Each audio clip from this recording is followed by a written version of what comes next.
Okay, students, let's start with O levels in IGCSE physics, past papers related to the topic of nuclear physics. Table 10.1 shows details of nature and some properties of alpha, beta, and gamma emissions. Okay, alpha particle has two protons and two neutrons. What is the charge? Plus 2. And what is the penetration power? Lowest. Hence, it can be stopped by a piece of paper. Stopped by a piece of paper. Okay. Let's look at beta particles. Beta particles have one electron. The overall charge is negative and can be stopped by 5 millimeter of aluminum. Okay. Gamma rays. Gamma rays are basically what? No charge and no mass. So you can write here no charge or no mass. Or you can further write here, you can further say that gamma radiations are electromagnetic radiations. This would be a much better description of this box because you are asked about the nature of the radiations. And what is the charge? Zero. They can be stopped by what? Stopped by few centimeters thick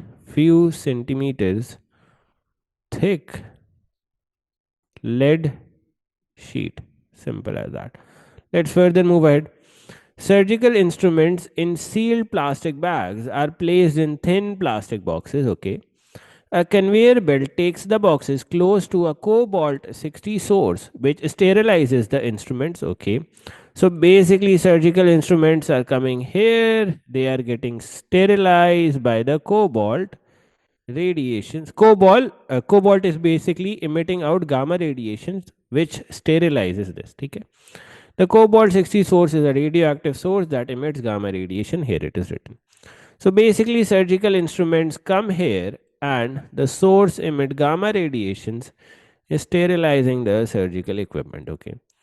State what is meant by the term isotope. Okay, so let's write a definition for isotopes. Of the same element, atoms of the same element having the same proton number, having the same proton number, but different nucleon number or mass number, but different mass number or nucleon number, but different mass number. Let's further move ahead. Suggest a property of gamma radiation that enables it to sterilize the instruments in the bag in the boxes. Gamma radiations or gamma rays can pass through the plastic bags and boxes. Plastic bags and boxes. Let's further move ahead. Suggest why a source emitting only alpha radiation cannot be used in this way. Why can alpha emitting source be not used here? Because alpha have least penetration power. They have least penetration power. Hence, they will be stopped by the plastic bag. Hence, they will be stopped by a plastic bag. By the plastic bag, you can say. Okay, let's further move ahead. The half life of cobalt 60 is 5.3 years. Okay. Explain why a source with a half life of 5.3 minutes is unsuitable for use in this application. Okay. Why can't we use a source with a shorter half life? Why? Because if the half life is shorter, it will decay instantly and sterilization will not happen completely. You can say it will decay quickly and sterilization wouldn't be fully completed. Sterilization wouldn't be fully completed. Simple as that. I guess, yeah, this would be the answer here. If The half life is really small. It will cause the radioactive source to decay very quickly. Sterilization will be incomplete. So you can write it here. Sterilization will be incomplete. Will be incomplete. Let's further move ahead. Geiger and Marsden performed an experiment in which alpha particles were fired at a thin film of gold. Okay. Figure 10.2 shows an alpha particle passing close to the nucleus of a gold atom. Okay, so this is an alpha particle passing close to the nucleus of a gold atom.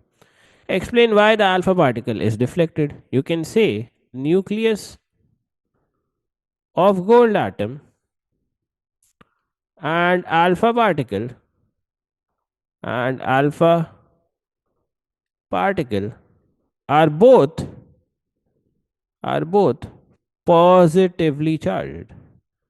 Positively charged. Hence, they repel they repel away from each other. Simple.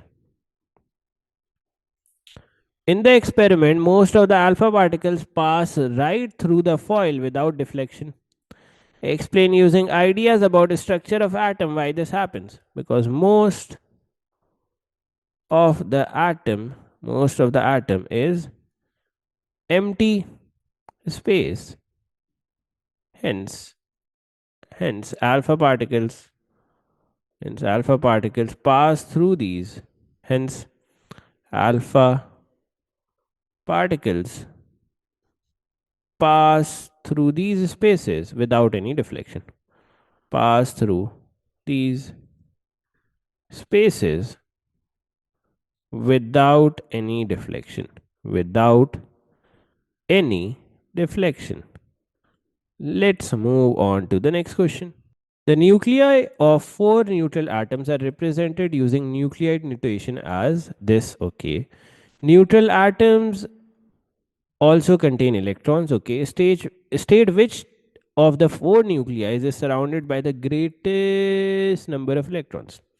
Which will have the greatest number of electrons? Obviously this, because it has the greatest number of protons. And in a neutral atom, the number of protons is equal to number of electrons. So you can write it here, 15, 8. Oh. From these four nuclei, state the two nuclei that have the same number of protons. Okay. Which two have the same number of protons? This and this. Can you see the bottom numbers are same here? Yes. So you can write here 12, 6C and 14, 6C. Okay. Which two have the same number of nucleons? By nucleons, what do we mean? The same mass number. Can you observe this and this? They have the same number of nucleons or same mass number. So let's write it here. 146C and 14N7. Which two have the same number of neutrons? Okay. 12 minus 6, this will have 6 neutrons. 14 minus 6, this will have 8 neutrons. 14 minus 7, it will have 7 neutrons. 15 minus 8, it will have 7 neutrons. So these two, 14 7n and 15 8o, will have the same number of neutrons. And 15 8 oxygen. Simple as that. Let's move on to the next one.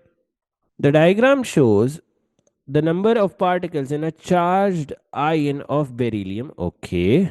The charge of an electron is this. The charge on the ion is this. Okay. So the charge on an electron is negative this. And the charge on the ion is this. Reduce from the charge on the ion the number of protons in the nucleus. Show your working. Okay. So if the ion has this much of positive charge, how many electrons are removed from this? 3.2 into 10 raised to the power of minus 19 divided by 1.6 into 10 raised to the power of minus 19. This means what? That 2 electrons have been removed from this atom. If I make 2 electrons here, this will become a neutral atom again. Okay. If it is a neutral atom with 4 electrons, how many protons will it have? 4. In a neutral atom, the number of protons and electrons are same. Write down the nucleoid notation of this beryllium. How many protons do we have? 4. What is the number of nucleons? That is the number of particles in the nucleus. 1, 2, 3. 1, 2, 3, 1, 2, 3. 9. So place 9 here. Explain the term isotope. Again, really, really easy. We have already written this definition. Atoms of the same element having the same proton number but different mass number. Explain what prevents electrons in an atom from escaping. Okay, what prevents electrons? Very easy. You can say that the electrostatic, electrostatic force of attraction between positively charged nucleuses, between positively charged nucleus and negatively charged electrons, negatively charged electrons prevents electron from escaping, prevents electrons from escaping. Simple as that. Let's further move ahead. Geiger and Marsden studied the structure of gold atoms. Figure 11.1 shows a version of their apparatus. Alpha particles strike a thin gold foil. Okay. The apparatus shown is in a container from which all the air is removed. Suggest why is it necessary to remove all the air from container? Very, very easy to answer this because these are alpha particles and the range of alpha particles in air is what? 4 to 5 centimeters. So you need to remove the air in order for the alpha particles to travel a greater distance. You can say, why is it necessary to remove all the air from the container? Because alpha particles travel, or you can say alpha particles have a very short range in air, have a very short range in air, and then you can in bracket write 4 to 5 centimeters. The alpha particles are emitted from the source at random. Explain why most of the alpha particles from the source do not reach the gold foil. Because alpha particles travel in different directions. Alpha particles scatter or travel in different directions. Simple. Let's further move ahead in different direction. Okay, let's further move ahead. Figure 11.1 shows a model of an atom of the gold foil where its nucleus is at the center. Okay. The alpha particle labeled A is deflected by the nucleus as shown. Okay. On figure 11.2 represent the complete path of the alpha particle labeled B. Can you see the alpha particle labeled B is much more closer to the nucleus that is positively charged? Hence it will deflect more like this. Let's further move ahead. Explain how the alpha particle scattering experiment provide evidence for the existence of a small nucleus inside the atom. So you can say most of the alpha particles, most of the alpha particles pass through the atom, passed through the atom, through the atom without any deflection. However, however, very few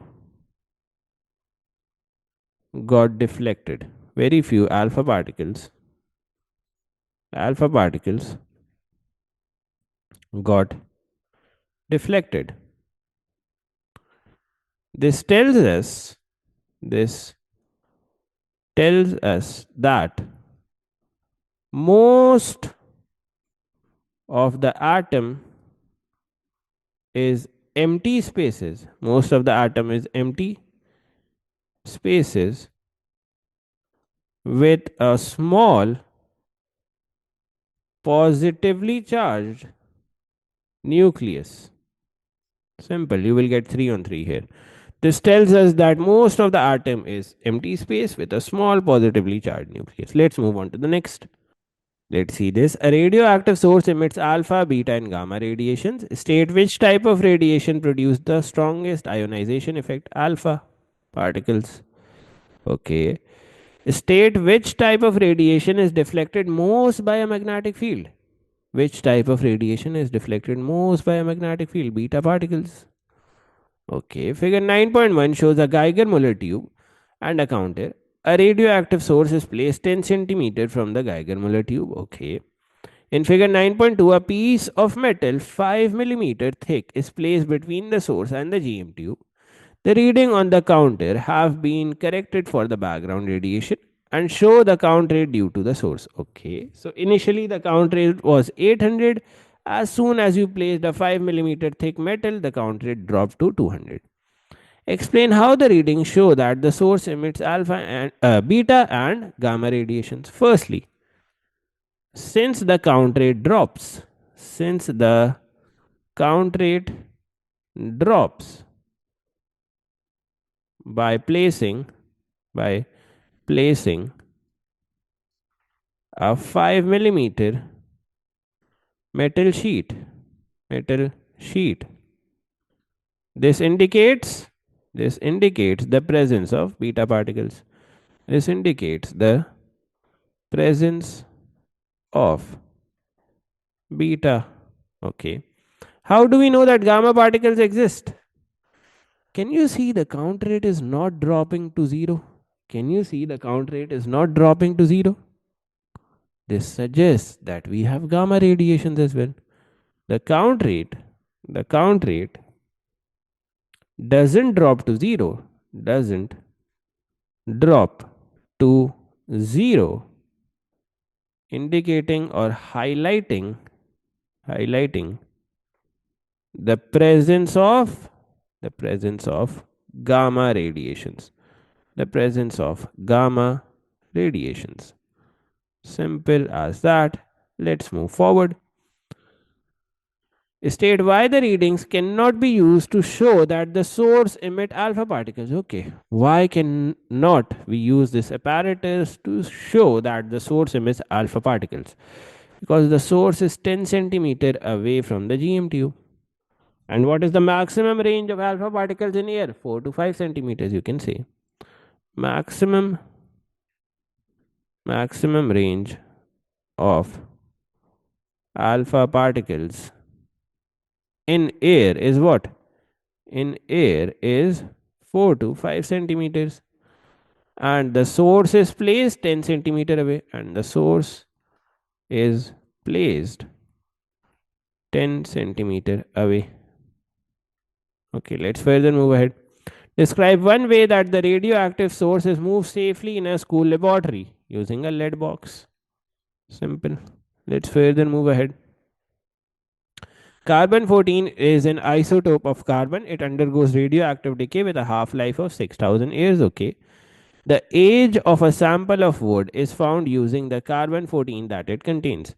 Describe what happens during radioactive decay. Okay, what happens during radioactive decay? Radioactive emissions or radioactive radiations from the nucleus of an unstable element. From the nucleus of an unstable element.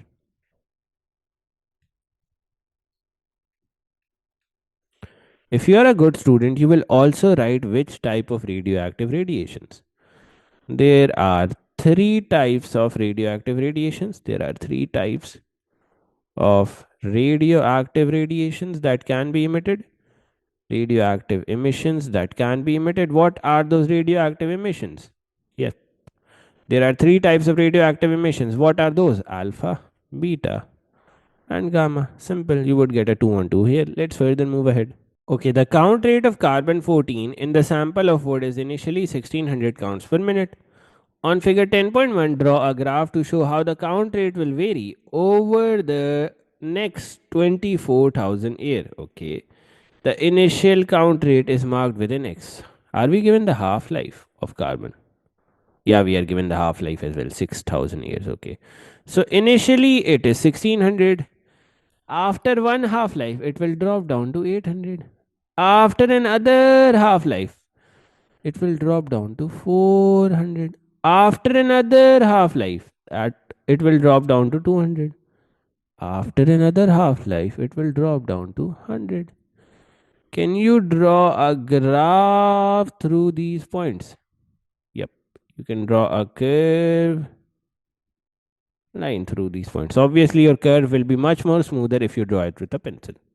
Let's further move ahead. Name the apparatus used to measure the radiation from the sample of wood and describe how it is used to measure the count rate. Okay. GM tube is used to measure the radiations. And how is the apparatus used? Radioactive source. Radioactive source is placed in front of the GM tube, in front of the GM tube, of the GM tube. And the GM tube is connected to the counter. And the GM tube is connected to the counter. Simple as that. Let's move on to part D. Describe how the count rate from a sample of wood is used to find its age. Okay. First of all, you can say calculate the count rate from the counter from the counter connected with the GM tube, connected with the GM tube. Then what will you do? Use what? Use figure 10.1 to estimate the age of the wood. Use figure 10.1 to estimate the age of the wood. The age of the wood. Simple as that. Let's move on to the next question. Protactinium 23491 is a radioactive isotope of protactinium that decays to uranium 23492. Okay. So from this, I can visualize what is happening. Your proton number is increasing by 1 and mass number remains unchanged. So maybe a beta particle is being emitted here. Compare the nuclide notation of this with the nuclide notation of uranium and deduce what this shows, what is emitted from protactinium as it decays into uranium. So I can already see that a beta particle is emitted. So yes, beta particle is emitted, no alpha particle is not emitted. What about gamma? You cannot possibly tell if a gamma is emitted or not because gamma has no charge and no mass. So even if it was emitted, you wouldn't be able to tell. The most abundant isotope of protactinium is protactinium 231. Okay, explained by referring to the nuclear compositions why protactinium 231 and protactinium 234 are both isotopes of the same element. They have the same proton number. Same proton number. Let's move on to the next part. Explain by referring to the nuclear compositions why protactinium and protactinium 234 are different isotopes of the same element. Different mass numbers or nucleon numbers. Different mass numbers, or you can say nucleon numbers. Okay. The teacher places a radiation detector on a bench that in a school laboratory and switches it on. The teacher measures and records the background radiation count rate. Okay. State what is meant by background radiation and state two significant sources of the count rate recorded by the teacher. Okay. What is meant by background radiation? Radiations that are always present in the environment. Radiations that are always present in the environment. What are two sources of such radiations? Cosmic rays and nuclear failures, basically. Okay, let's further move ahead. The teacher moves a sample of protactinium so that it is next to the detector. State one precaution, use a lead box. Simple. The count rate that is measured every 20 seconds uh, with the sample present and then corrected for the background radiation. Okay. Figure 9.1 shows a graph of the corrected count rate against time for protactinium 234 sample. Okay, okay, okay. The curve is a best fit line. Okay. Suggests why many of the crosses do not lie on the curve. Okay. Why do the crosses do not lie on the curve? Because radioactivity is a random process. Radioactivity, radioactivity or radioactive decay is a random process. Hence, the radiations or the, yeah, you can say the radiations per unit time, per unit time cannot be predicted. Cannot be predicted. Okay. Use figure 9.1 to determine the half life of protactinium 234. Show your working. Okay. So if you focus here, initially protactinium had a value of what? Initially protactinium had a value of 58. Okay. If I want this value to half, this will become 29. 29 is somewhere here. This is 29. Okay. So if I plot a horizontal line at 29, this will give me a time of what? This will give me a time somewhere here. I hope I can extrapolate this correctly. Yeah, this will be 60 and each box represent 4. So this will be 64. This is 66. Yeah. So your half life comes out to be 66 seconds roughly. 66 seconds roughly. Obviously, you can show the working as well. You can show the 2 points. The first point was what? X axis 0, y axis 58, x axis 0, y axis 58, and the next point was what? X axis it was 6, and y axis it was 29. Can you see the count rate has halved? And the time taken for the count rate to half is 66 seconds. Yeah, yeah, that's correct. Let's further move ahead. The uranium formed from the protactinium 234 is also radioactive. Its half life is many thousand of years. Explain why radiation from 234 does not affect the count rate measured in this experiment. Because it has a larger half life, larger half life, hence slow rate of decay. Hence slow rate of decay, hence it doesn't affect the count rate. Let's move on to the next question. A highly radioactive source that emits beta particles, okay, the source is emitting beta particles, is placed a few centimeters away from the detector as shown in figure 11.1. Okay. State the name of the particle which has the same mass and charge as a beta particle. Okay, which particle has the same mass and charge as a beta particle? Electron. State and explain why the metal casing in figure 11.1 is used. Okay, why the metal casing here is used? To avoid, or to avoid, you can say to stop or limit the exposure to radiations which can harm humans. So we have placed a metal casing, or you can say a lead box, to prevent the to stop or limit the exposure, or you can say spread, you can say exposure as well, spread as well, of radiation which can harm humans. Okay, let's further move ahead. State and explain what happens to the number of particles detected in a minute as the radioactive source is moved a few centimeters away from the source.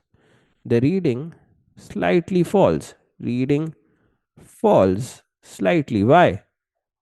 Reading falls slightly because some beta particles are deflected in other directions. Are deflected in other directions. Okay. What will happen if you move the source more than 1 meter away? The reading drops to what? Drops to 0. As beta particles, reading drops to 0 as beta particles cannot travel, not travel 1 meter in air. Simple as that. Let's move on to the next part. A nucleus of strontium 90 decays by beta emission to form a nucleus of tritium. Okay. Complete the decay equation for this decay. Okay. So strontium is decaying by beta emission. Okay. So its proton number will increase by 1. This will become 39. Mass number will remain same. Nuclear fusion and fission both release large amount of energies. Describe how the process of nuclear fusion differs from nuclear fission. So here you can write many differences between nuclear fission and fusion. I am writing three differences this since this is a 3 marker question. So what you can do is you can say fusion represents what? Combining smaller particles or molecules into larger. Okay. And fission includes what? Fission includes breaking of larger particles into smaller. Fission includes what? Breaking of larger molecules into smaller.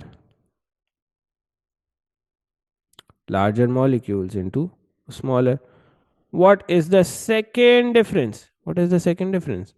The second difference is that fusion is not a chain reaction, is not a chain reaction. However, fission is a chain reaction. Third difference. Third difference.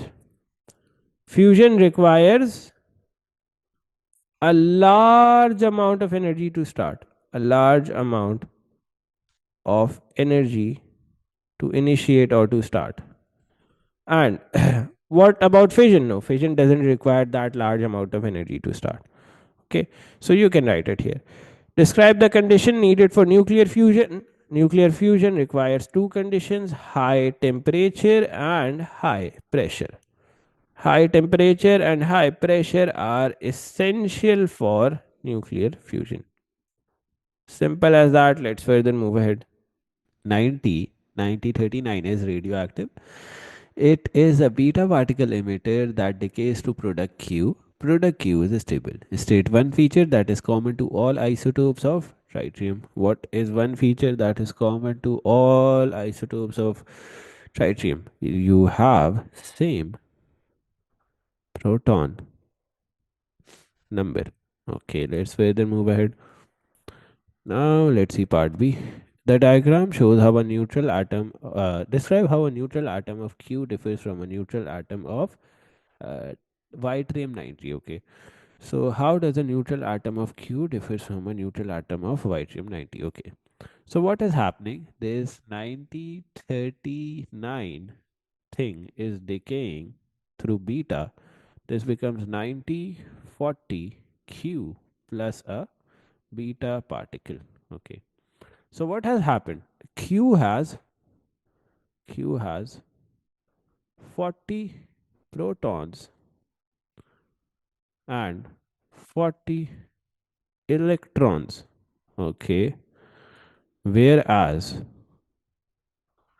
Y yttrium, or you can say like this, Y9039 has 39 protons and 39 electrons. Simple as that. Then how many neutrons will this have? How many neutrons will Y have? This for Y will have 51 neutrons. How many neutrons will Q have? 50. So you can write this as well. Q has 50 neutrons, whereas Y 9039 has 51 neutrons. Simple. Let's further move ahead. A sample of yttrium is placed closed. Okay, so it is placed close to a radioactive detector. Okay, it is placed close to a irradiation detector in a laboratory. There are no other radioactive samples in the laboratory. A counter records the count rate. Okay. Figure 10.1 is a graph of the count rate against time. Okay, so this is the graph of count rate against time.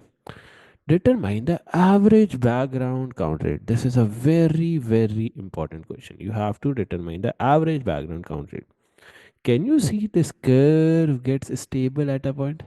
Can you see this curve is getting stable at a point or horizontal at a reading? What is this reading?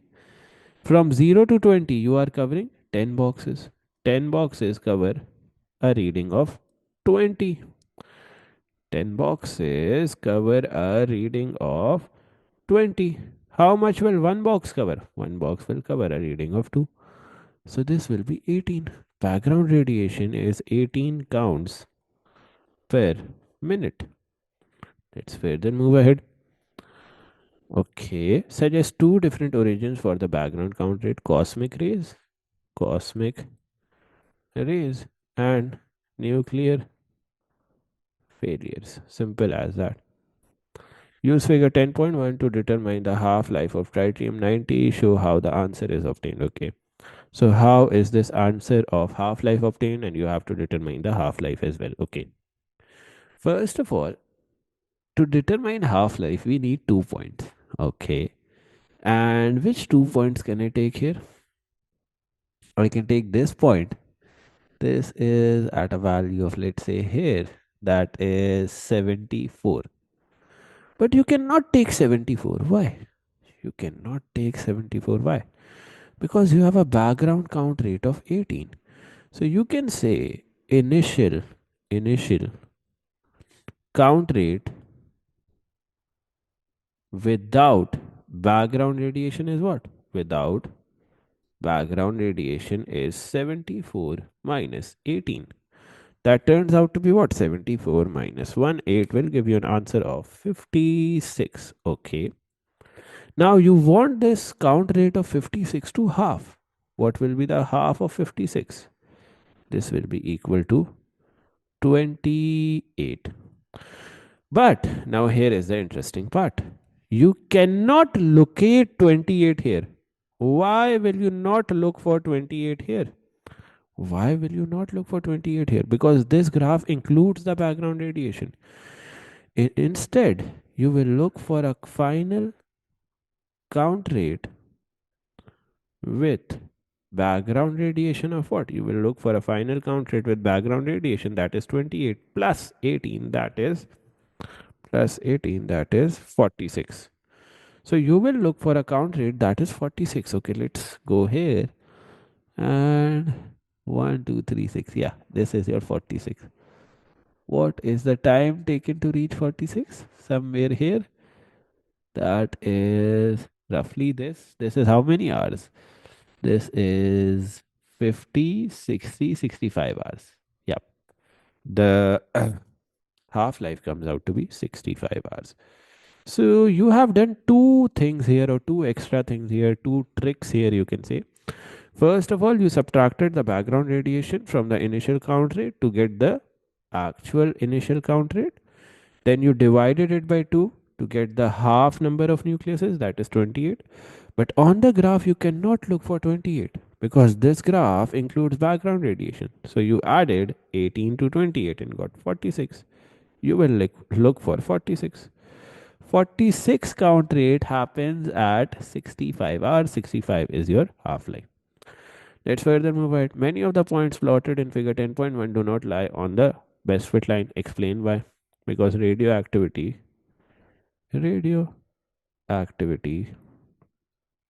is a random process. Hence, radiations in a specific time cannot be predicted. Radiation in a specific time cannot be predicted. Simple as that. A beam of beta particles traveling in a vacuum enters region between two parallel metal plates. One plate is negatively charged and the other is positively charged. Okay. Figure 10.2 shows the arrangement. How will the beta particle deflect? Beta particles are negative particles. It will deflect towards the positive plate like this. Perfect. Let's further move ahead. Let's see this. Phosphorus 32 is an isotope of phosphorus that undergoes radioactive decay. Okay. The most common isotope of phosphorus is phosphorus 31. Describe the structure and composition of a neutral atom of phosphorus 31. Okay. First of all, you need to correct one thing here. This is 16. The proton number is 16 here. Okay. So a neutral atom of phosphorus will have what? 16 protons and 16 electrons. And how many neutrons will it have? How many neutrons will it have? 16 minus what is the mass number of phosphorus 31? 31. 16 protons. What will be the number of neutrons? 31 minus 16, that is equals to 15. The number of neutrons will be 15. Neutrons is equals to 15. Simple. State how an atom of phosphorus 32 differs from an atom of phosphorus 31. So phosphorus 32 has one more neutron, or you can say it has 16 neutrons. Phosphorus 31 has 15 neutrons. So you can easily write it. Phosphorus 32 has one more neutron than phosphorus 31. Then phosphorus 31. Okay. Phosphorus 32 decays by beta emission to a stable isotope of sulfur. The half life of decay is 2 weeks. State how a nucleus of this isotope of sulfur is different from the nucleus of phosphorus 32. Okay. Phosphorus 32 decays by beta particle emission, okay, to a stable isotope of sulfur. The half life of this decay is 2 weeks. State how this nucleus of isotope of sulfur differ from the nucleus of phosphorus 32. How do sulfur and phosphorus 32 differ? So you can say sulfur isotope, or you can say isotope of sulfur, isotope of sulfur has one more proton compared to phosphorus phosphorus 32. Why? Because it is a beta particle emission. In beta particle emission, what happens? Your proton number increases by 1.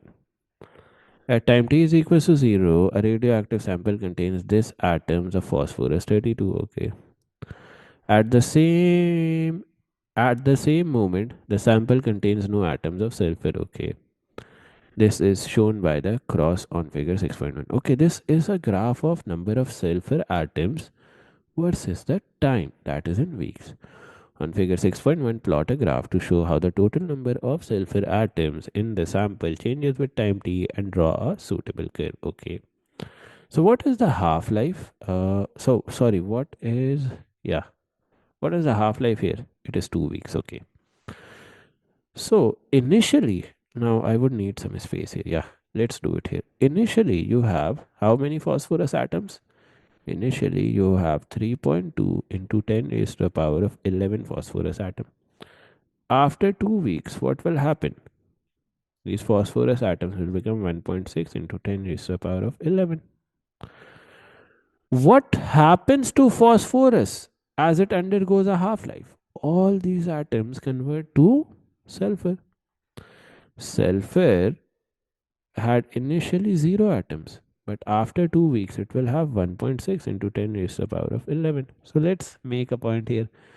1.6 into 10 raised to the power of 11, that is somewhere here. Okay. Then after further 2 weeks, what will happen? The phosphorus will drop to 0.8 into 10 raised to the power of 11. What will happen to sulfur? After 2 weeks, the fallen amount of phosphorus will get added to sulfur, 2.4 into 10 raised to the power of 11.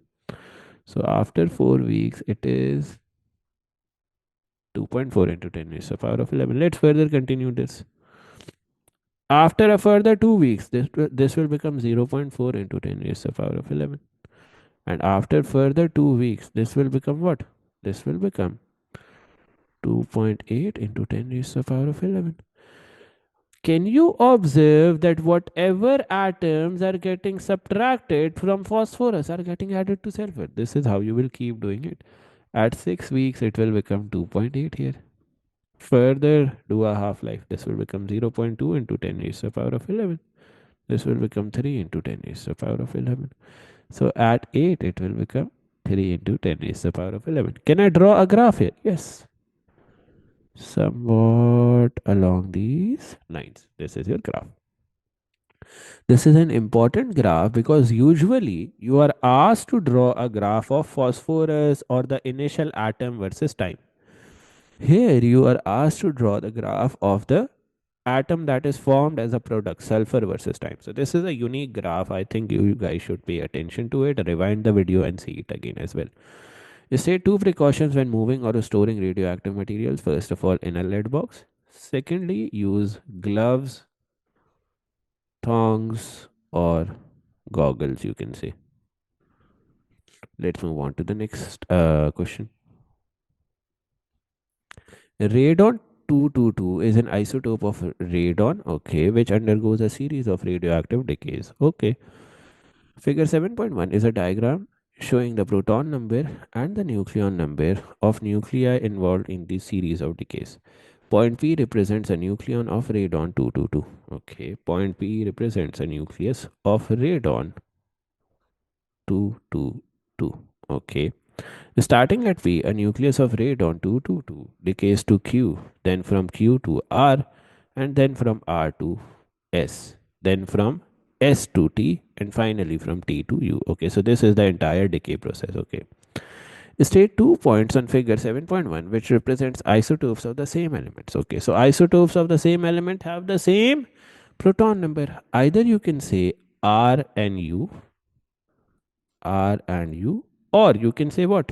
T and Q. Both of them have the same proton numbers. Both of these combinations have the same proton number.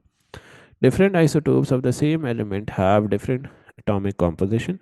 State how the composition of their atom is different. Okay, how the composition of the atom is different, you can say same proton number, different nucleon numbers. Simple as that. We have written this definition multiple times. A nucleus of radon 222 emits an alpha particle as it decays. Okay, the radioactive decay of a single nucleus is random. State what is meant by the random decay of a nucleus. The number of radiations per unit time cannot be predicted. Per unit time cannot be predicted. Let's further move ahead. Okay, in nuclear notation, radon 222 is written like this. When a nucleus of radon 222 emits an alpha particle, it decays to an isotope of polonium. Complete the decay equation below for this. Okay, so as you are decaying, an alpha particle is emitting, mass number decreases by 4, this becomes 218. The proton number decreases by 2, this becomes 84. This is 4 to alpha. Simple. This is 4 to alpha. State the name of the particle emitted as a nucleus of R. As a nucleus of R decays to a nucleus of S. Okay, so let's see this transition. You are going from R to S. Okay, you are going from R to S. Your nucleon number remains same, but your proton number increases by 1. What is being emitted? Beta particle. Beta particle. Okay.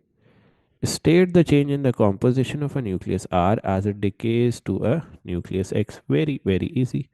One neutron gets changed, or gets converted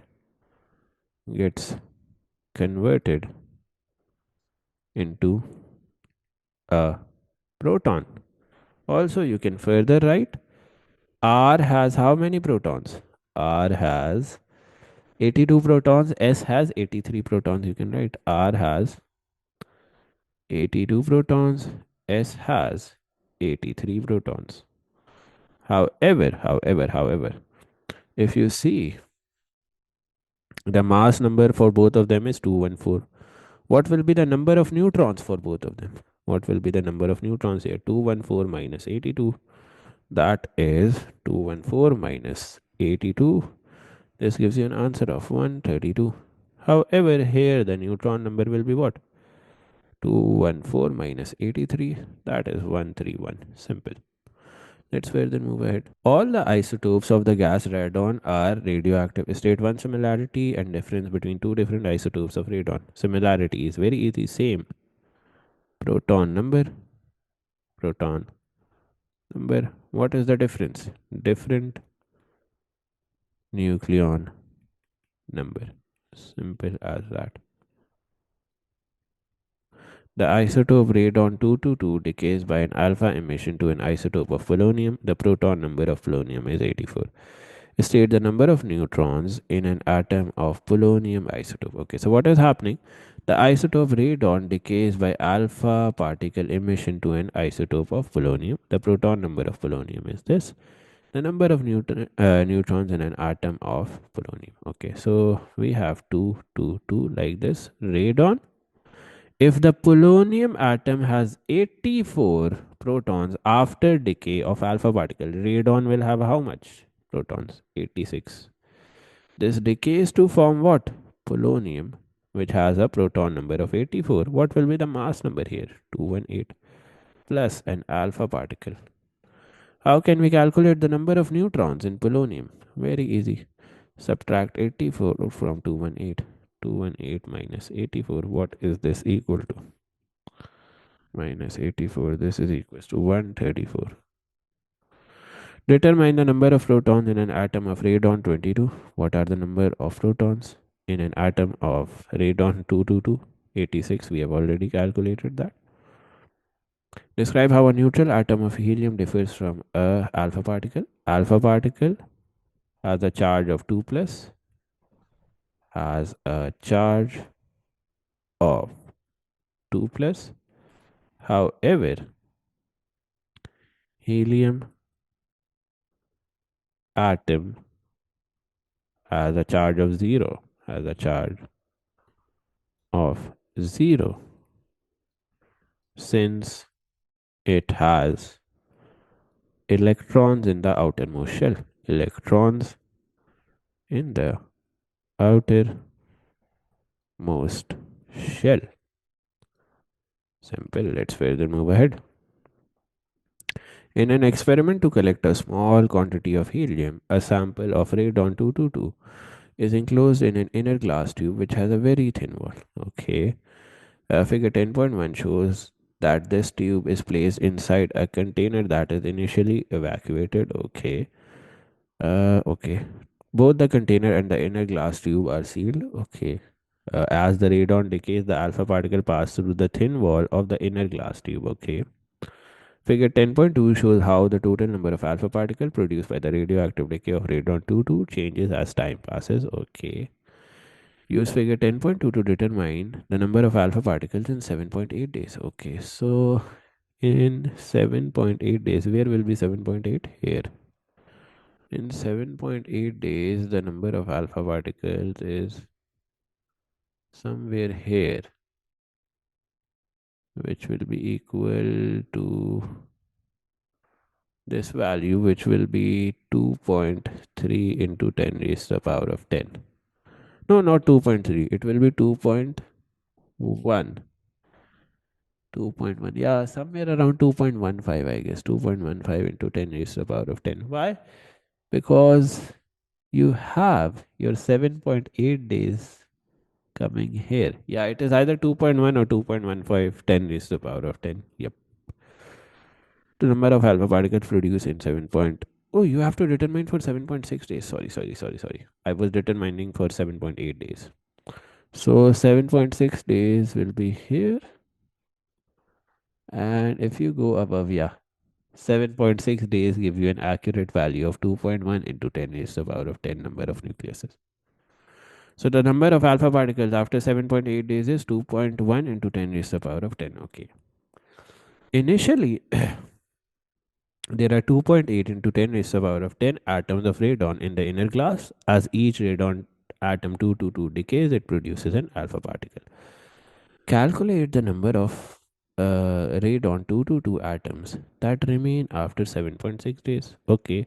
So the number of alpha particles are 2.1 into 10 raised to the power of 10. The number of radon atoms were initially what? 2.8 into 10 raised to the power of 10. What are the remaining atoms? 2.8 into 10 raised to the power of 10 minus 2.1 into 10 raised to the power of 10. This comes out to be what? 0.7 into 10 raised to the power of 10, or you can say 7 into 10 raised to the power of 9. Okay. Use this number of radon 222 atoms present initially and the number present after 7.6 days to calculate the half-life of radon. Okay. So initially we had 2.8 into 10 raised to the power of 10 number of radons. After one half-life, we have 1.4 into 10 raised to the power of 10 radons. After another half-life, we have 0.7 into 10 raised to the power of 10, or you can say 7 into 10 raised to the power of 9. How many half-lives are elapsing? 1 and 2. How many days are passing? 7.6 divided by 2. This comes out to be 3.8 days as your half-life. The alpha particle becomes helium atom which are collected in the vacuum shown in figure 10.1. Okay. Explain in terms of properties of alpha particle why the wall of the inner glass tube must be extremely thin. Why? Because alpha particles have least penetration power. Have least penetration power. Penetration power. Let's further move ahead. In some part of the world, radon 222 accumulates in the air in the building and is breathed in by the people. Okay. Explain why the presence of an alpha emitter in the lungs is particularly hazardous. Why is alpha particle emitter hazardous? Because alpha particles have the highest ionization power. Have the highest ionization power. Have the highest ionization power. Hence, it can cause mutations in the lungs. Simple. Let's further move ahead. The proton number, atomic number of the element lead is 82. Okay, the isotope lead 20982 is radioactive and decays by the emission of beta particles. Describe the composition of a neutral atom of lead 209. What is the proton number? 82. What is the electron number? 82. What are the number of neutrons? 209 minus 82. This comes out to be 127. So this is the composition description of lead 209. A nucleus of lead 209 emits a beta particle. State how the composition of the nucleus produced differs from the original nucleus.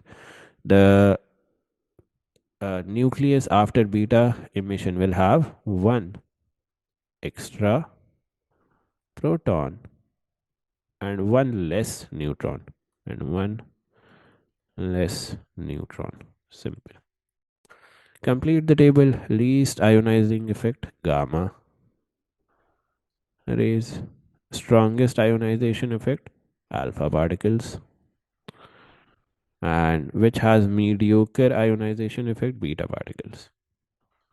Beta particles. Okay.